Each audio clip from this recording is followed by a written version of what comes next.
अब जो हमारे स्पीकिंग के लेसन्स होने वाले हैं उनमें हम इस कुछ स्ट्रक्चर्स को लेंगे और उनके बेसिस पर हम ये समझेंगे, ये जानेंगे कि हम कैसे उनका यूज़ करके इंग्लिश स्पीकिंग कर सकते हैं। अब देखिए, सबसे पहला स्ट्रक्चर मैंने लिया है वांट टू।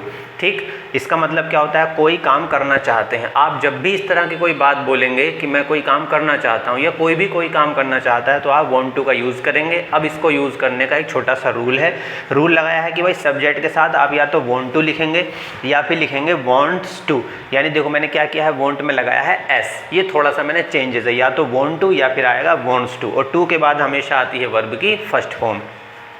अब मैंने छोटा सा नोट भी लिख दिया कि भाई अगर आपका सब्जेक्ट सिंगुलर होगा, सब्जेक्ट अगर सिंगुलर होगा तो मैं वांट्स टू यानी कि एस लगाऊंगा वांट में, और टू के बाद वर्ब की फर्स्ट फॉर्म। और उसके बाद अगर सब्जेक्ट आपका प्लूरल होगा, बहुवचन होगा, तो आप वांट टू सीधे सीधे ऐसे ही इस्तेमाल कर लेंगे।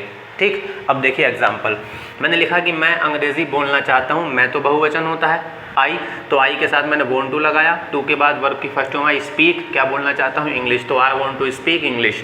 उसके बाद तुम मुझसे लड़ना चाहते हो, यू बहुवचन होता है, प्लूरल होता है, तो यू के साथ भी क्या आया? वांट टू, तो यू वांट टू, लड़ने की फाइट आ गई है। यहाँ पे आप क्वेरल का भी यूज़ कर सकते हैं बहस करने के लिए, तो you want to fight with me का मतलब होता है मेरे साथ। ये जो दो शब्द मैंने यहाँ लिखे हैं ये धीरे धीरे आगे की वीडियोज़ में मैं आपको बताऊँगा कि ये कहाँ से आते हैं। उसके बाद देखो, मजदूर जाना चाहते हैं तो लेबर वांट टू, अब मजदूर बहुत सारे होगा, जाना चाहते हैं तो लेबर वांट टू गो। वो यहाँ बैठना चाहती है, तो देखो हमने ये पता चलेगा कि वो कोई फीमेल है, फीमेल यानी शी हो गई। अब शी को हम मानते हैं एक वचन ग्रामर के अनुसार, तो मैंने क्या लगाया? देखो वांट में एस लगाया, तो she wants to sit here, sit माने बैठना होता है, हेयर माने यहाँ पर, तो she wants to sit here. उसके बाद मोनिका जॉब करना चाहती है, मोनिका एक वचन हुआ, तो यहाँ मैंने सारे एक वचन ही लिखे हैं तो एस लगाया। देखो तो Monica wants to do job आ गया। उसकी फ्रेंड्स यहाँ रहना चाहती है, अब ध्यान से देखिए, उसकी फ्रेंड। अब जब हम ये बोल रहे हैं तो हमको पता नहीं है कि हम किसकी फ्रेंड के बारे में बात कर रहे हैं, किसी मेल की फ्रेंड के बारे में बात कर रहे हैं या फीमेल की फ्रेंड के बारे में बात कर रहे हैं।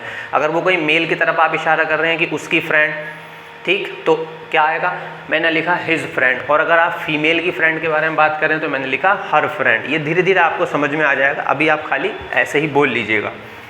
तो हिज फ्रेंड या हर फ्रेंड, और उसके बाद देखो वो भी एक वचन है, तो क्या लगाया मैंने? एस लगाया। तो हर फ्रेंड बोलो या फिर हिज फ्रेंड बोलो, wants to stay here, stay माने ठहरना, रुकना, यहाँ पर रहना चाहती है, ये आप यूज़ कर सकते हैं। इस तरह के बहुत सारे सेंटेंस लिखिए, इंग्लिश में कन्वर्ट करिए और उसको बार बार बोलिए। आज के वीडियो में सिर्फ इतना ही।